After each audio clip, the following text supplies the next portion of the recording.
नमस्कार दर्शकों, बिहार की राजनीति आज फिर गर्मा गई है। पूर्व मुख्यमंत्री और आरजेडी नेता राबड़ी देवी को उनका पुराना सरकारी आवास खाली करने का नोटिस दिया गया है और इसके बाद सियासी तूफान उठ खड़ा हुआ है। रोहिणी आचार्य से लेकर आरजेडी तक सबने इस फैसले को राजनीतिक प्रतिशोध करार दिया है।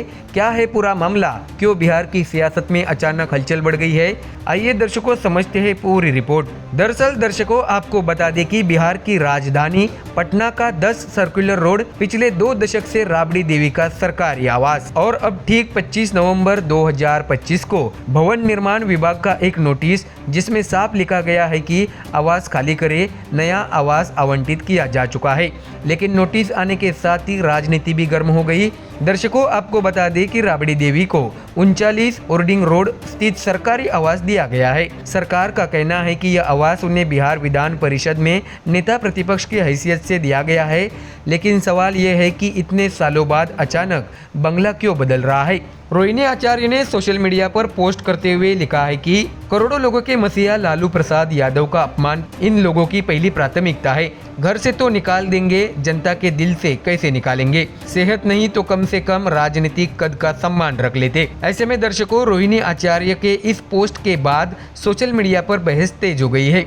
आरजेडी के समर्थक इसे सम्मान का मुद्दा बता रहे हैं, जबकि बीजेपी और जेडीयू इस कदम को रूटीन प्रशासनिक प्रक्रिया बता रहा है। लेकिन आरजेडी इस फैसले को सिरे से राजनीतिक बताती है। आरजेडी प्रवक्ता शक्ति यादव ने कहा है कि राबड़ी देवी 2 दशक से यहाँ रह रही है। पूर्व सीएम को इस तरह नोटिस भेजकर घर खाली कराना परंपरा नहीं है। राजनीति की शुचिता अब भंग हो चुकी है। दर्शकों, आपको ये भी जानकारी दे कि बिहार में सत्ता संतुलन लंबे समय से नाजुक बना हुआ है। एक तरफ एनडीए सरकार, जेडीयू और बीजेपी का गठबंधन और दूसरी ओर आरजेडी जो इस दौर को प्रशासन के जरिए राजनीतिक डराने का तरीका बता रही है।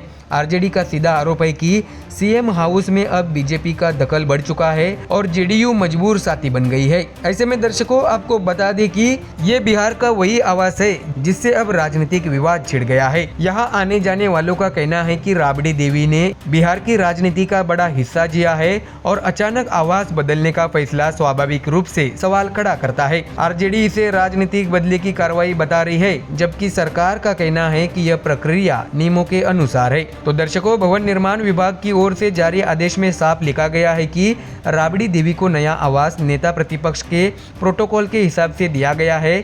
सरकार का तर्क ये भी है कि पूर्व मुख्यमंत्री, सांसद, मंत्री किसी को भी आवास आवंटन सरकारी नियमों के तहत ही होता है, कोई विशेष छूट नहीं। लेकिन विपक्ष इस दलील को मानने को तैयार नहीं। उनका कहना साफ है कि अगर बीजेपी ने विचार बना लिया है तो फिर कोर्ट जाने से भी क्या फायदा। ऐसे में आरजेडी की लाइन स्पष्ट है, यह लड़ाई राजनीतिक है, प्रशासनिक नहीं। और अब यह मुद्दा सिर्फ बंगले का नहीं रहा, यह बन गया है लालू परिवार बनाम सरकार की एक और जंग। तो वही दर्शकों, आरजेडी कार्यकर्ताओं की ओर से ये भी कहा जा रहा है कि लालू जी की सेहत ठीक नहीं है, ऐसे समय नोटिस भेजना संवेदनहीनता है। सरकार चाहती है कि विपक्ष दबाव में आ जाए। तो दर्शकों, बिहार की राजनीति में आवास, बंगले, सुरक्षा और सुविधा हमेशा से शक्ति राजनीति का हिस्सा बन रहे हैं।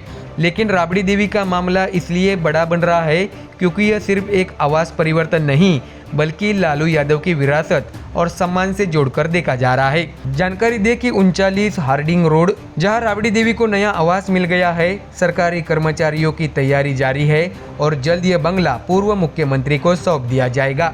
लेकिन सवाल ये नहीं कि राबड़ी देवी कहाँ रहेगी, सवाल ये है कि इस आवास बदलाव के पीछे कितनी राजनीति दबी हुई है।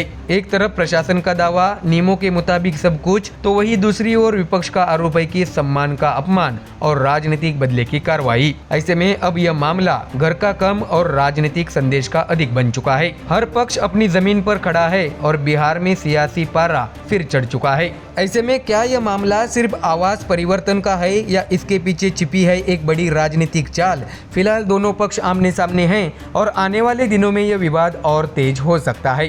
तो दर्शकों, फिलहाल इस खबर में इतना ही। देश और दुनिया की बाकी और खबरें जानने के लिए जुड़े रहिए हमारे चैनल MDR न्यूज के साथ। धन्यवाद।